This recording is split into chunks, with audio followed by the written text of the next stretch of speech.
Hi!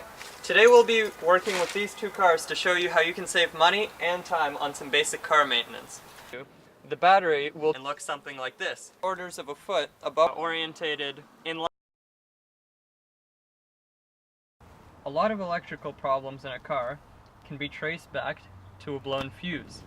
This is because these fuses are put into place to protect the system in case of a power spike, so the fuse gets blown instead of the actual electrical system getting damaged. For example, in this car, the windshield wipers don't work. If you try to activate them, nothing happens, even though the car is turned on. Now, the mechanism for these windshield wipers is not very likely to go bad. However, if there is a power spike in the system, one of the fuses could be blown. To check this, we have to go to the fuse box. To locate your fuse box, you can look for a small plastic box, usually in the corner of the engine bay. We covered this in more detail in the first part of the video. Once you've located the fuse box, open it up. You can see all the fuses here. To find the fuse you need, refer to the lid of the fuse box. It'll usually have a list and a diagram of where all the fuses are located. Since we're diagnosing a problem with the windshield wipers, we go to the W section in the list and find where it says wipe wash system, meaning it's for the windshield wipers and the spraying. The first of these three fuses is fuse number 3. According to the diagram, it should be in the upper row, and we count 1, 2, 3. However, there's a missing space here, and there is no fuse.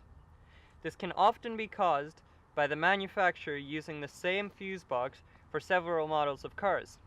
In this case, the fuse would be there on a model of car that has a rear windshield wiper, such as a wagon. Since this design is a coupe, it doesn't have the rear windshield wiper, thus it doesn't have the third fuse to control it. The second one of the three fuses is number 36. Again, we can refer to the diagram, and we know that numbers 31 through 46 are located on the left side, going from down to up. We're trying to find fuse number 36, so we count the fuses, 1, 2, 3, 4, 5, 6, and we know this one is number 36. To take the fuse out, you can use either fuse pullers, or if you don't have those, more commonly, needle nose pliers will do. As long as you be careful, you should be fine. Grab firmly onto the fuse you want to pull out, and kind of wiggle it out. There you go. Comes out just like that. Now, this is the fuse that was blown that we just took out. You can clearly see that it's blown by the fact that you can see black markings inside the fuse from when it overheated. These fuses are designed to show you when they're broken, which is why it's opaque and you can clearly see the inside of the wire. Now, this is the fuse that we just pulled out that we think is blown. You can check by looking at the wire inside the fuse itself. These fuses are designed to show you when they've overheated and blown up, or when they're broken. So you can see from the black spot over there, that is where the fuse was broken when it overheated when too much electricity was passed through it. Other fuses, such as this one, have the wire on the top and it's not opaque. The idea is the same. You can check from the top to see if the connecting wire is blown. If it's blown, that means the fuse is bad and you have to replace it.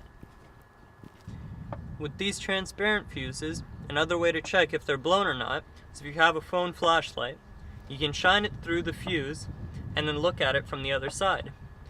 The phone flashlight will highlight the wire inside, and you can see if it's one continuous wire or it's been disrupted and blown.